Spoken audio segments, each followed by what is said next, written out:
3 helyszínen várta vendégeit a Rex Állatsziget az Állatok Világnapja alkalmából, koncertekkel, állatbemutatóval, szürke marhafogatozással a múlt szombaton. Verőfényes napsütés és rengeteg program várta az újpestieket október 5-én az Állatszigeten, ahol egésznapos családi rendezvényt szerveztek az Állatok Világnapja alkalmából. A sokszínű kínálatban bemutatkoztak a Rex Tanoda kutyasuli tanítványai, az ORFK kutyás arosztálya, sőt a kutyákon és cicákon túl még a tropikárium hüllőit is meg lehetett simogatni.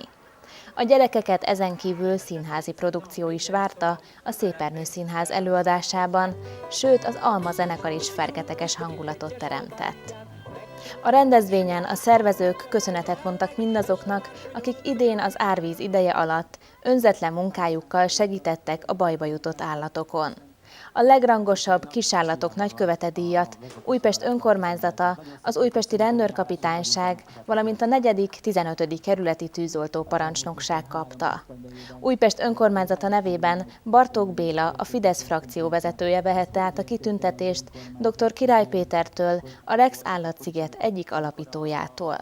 Az elmúlt több mint 2 évtized alatt épült ki ez a központ, és az önkormányzat minden pillanatban, minden időszakban a maga erejéhez, lehetőségeihez képest próbálta segíteni ennek a komplexumnak a fejlődését, fejlesztését, és éppen azért, mert úgy gondoljuk, hogy ez az intézmény nagyon segíti Újpestet is. Kisállatok nagykövete díjat kapott még magánszemélyként Mádl Dalma, az Állatok Világnapja rendezvény fővédnöke.